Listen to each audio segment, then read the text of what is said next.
What's going on, New York Yankees fans? Welcome back to another video. If you guys haven't already, hit that like button, comment, and subscribe. Turn on post notifications so you know when a live stream pops or drops. I appreciate y'all coming back. Please, only about 44% of you guys are subscribed to the channel, so please help out the algorithm in the channel, and you get engagement and good content in return. 8:10 p.m. Eastern Standard Time, Boys in the Big Apple podcast on Monday nights. And also, we will be doing the Knicks game next week. The first Knicks game, I believe it is on Wednesday, so we'll be doing the play-by-play for that one.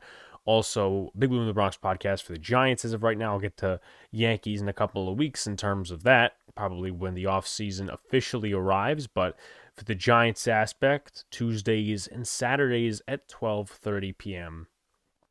Eastern Standard Time. They are premiering at like usual. So the Yankees have made some changes on the coaching staff. They've made 3 so far. More could come, more may not.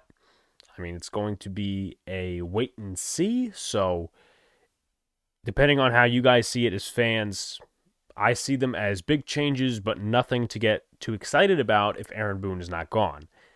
Now, likely, we're not going to see Brian Cashman gone, so unfortunately, that kind of diminishes my hopes, if anything, of real change. But if we get Aaron Boone out of the building, I'm happy with that. But the coaches, 2 coaches that really should have been fired in the middle of the season, but it didn't happen. They're not coming back next year, at least the Yankees have announced, and one other coach as well that plays into one of the positions, or at least one of the parts of baseball that the Yankees were not good at last year. So those 3 coaches were Marcus Thames, Phil Nevin, and PJ Piliterre. PJ Piliterre was the assistant hitting coach, Marcus Thames was the hitting coach, and Phil Nevin was the third base coach.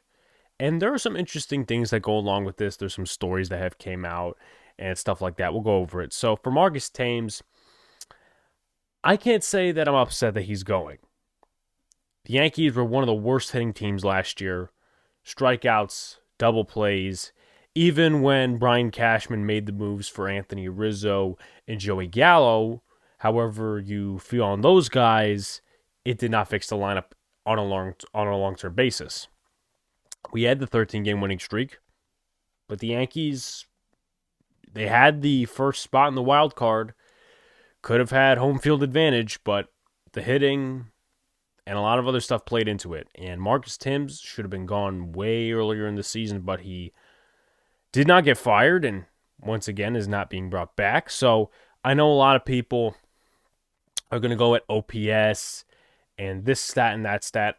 I'm not going to sit here and go to stats that I don't know about, and I'm not going to go to stats that I don't think impacted the game on a larger amount. I'm going to go with batting average and strikeouts. In terms of the stats, I'm going to break down Thames by. If you guys want to go with some other stats, OPS and all those other stats, you're not going to find it on here.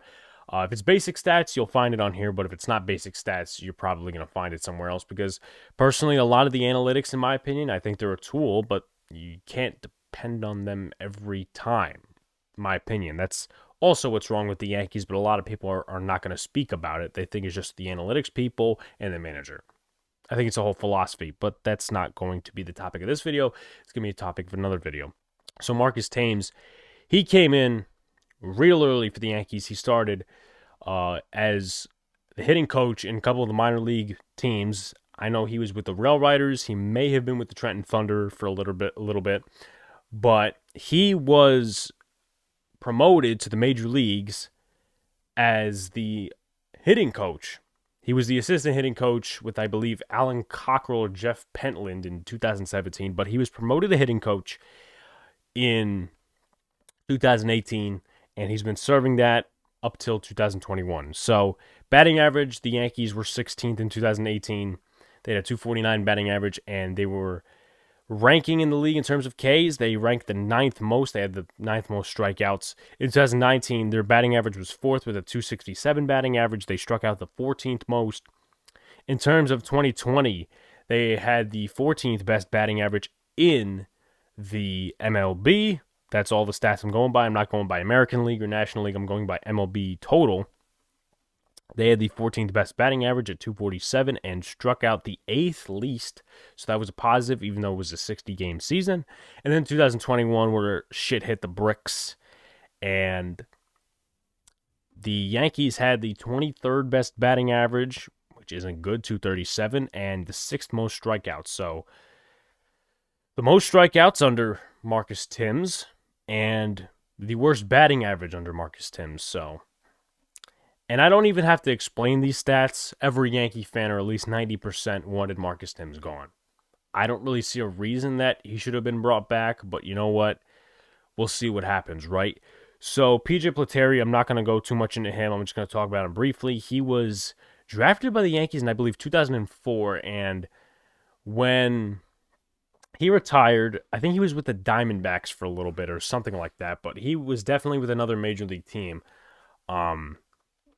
But he was a part of the Yankees organization like Marcus Thames was when he retired and started working up the ranks. I believe he was a hitting coach or assistant hitting coach in Trenton, definitely played a role in Scranton Wilkes-Barre, and then I believe for the last couple of years, since 2018, 2019, he's been the assistant hitting coach, so rightfully so that he's gone. Didn't make much of an impact, but he was the assistant to Marcus Thames. That's all really to know about. But let's go on to the next guy, Phil Nevin. Thank God this guy's not coming back next year. And we could say that about Marcus Thames. We could say that about Aaron Boone, but thank God this guy's not coming back next year. 23 runners thrown out at home. That has to be at least last, or I should say most, or top 5. And that's not a good thing. He said about that wild card game, it was the right thing to send him. Like, don't be naive. Don't be arrogant. Just say, hey, listen, I messed up. I was way too aggressive. Instead, he said, I was being aggressive. And I'm paraphrasing. I'm being aggressive. I know I was being aggressive in that situation, and they just made a good baseball play. I don't get the excuses. I really don't. It's just an inner organizational arrogance, as many people have said. But listen to this. Listen to this. Andy Martino said, and he's a reporter for SNY, so it could either be true or it could be false. Now, I know a lot of people don't like Andy Martino. I'm iffy about him. So somebody's lying here. Definitely. I mean, that's not even, that's not even debatable. So here's what Andy Martino had to say. And this was along the thread of tweets he had posted about Phil Nevin and his departure. So he said there was a sense among some on Yankees organization he can't even type a tweet out correctly, but apparently a lot of Boone's in-game moves were influenced by Phil Nevin. If that's the case, then Boone has no balls and the Yankees organization has no balls. But I'm mostly on the side that it's false, honestly. Because, in my personal opinion, the way I feel about the Yankees right now, they're going to say, we made this change, and this guy's not coming back next year, so all the problems are solved. I don't think that's how it goes. Aaron Boone could have stepped up multiple times last year and ran the team like he could have, or he should have, I should say. But he's a puppet. That's the organizational philosophy. It's a puppet show. But the point in this tweet, the point about Phil Nevin is, why are you scapegoating him when Aaron Boone, Brian Cashman, and the philosophy is the real problem? It doesn't make any sense. And Phil Nevin's a bad guy. I mean, people will say he's a good guy. He's a nice guy. The journalism aspect is so dead. But in terms of being a coach, he's terrible because he got 23 guys thrown out of home. However, it's not all on Phil Nevin, and it shouldn't be on Phil Nevin for in-game decisions. If he wants to pinch hit, meaning Aaron Boone, if he wants to pinch hit Joey Gallo for, let's say, Aaron Judge in the 9th inning and the Yankees are down 5-3 and Joey Gallo strikes out, that should not be on Phil Nevin for influencing him. It should be on Aaron Boone for making the effective decision. So, and that mixes up the narrative of, Aaron Boone, he doesn't control things. It's all the front office. Aaron Boone does control things, but he's influenced by Phil Nevin. Can we pick one, please? Can we pick one? Does he make his own decisions or not? I don't know why the Yankees, in my opinion, are protecting this guy. I personally don't know. One thing I'm going to address before the end of this video, I've been getting a lot of dislike on Twitter for my Joey Gallo comment, and I usually don't address that on videos.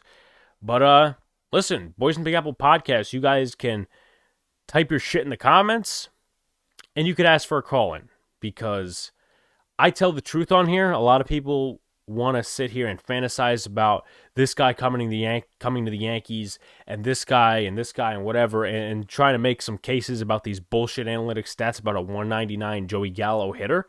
I don't think that's real. I think a lot of people are in la land in terms of this team, and I understand analytics are a tool. They're going to be used here and there. They should not be relied on 100% though. Because I see people out here, talking about expected batting average and not even using the real batting average, which shows consistency. So if you're going to use that, use both. But that's the end of this video. Peace out. See you later. Stay cool, guys. Go Yankees.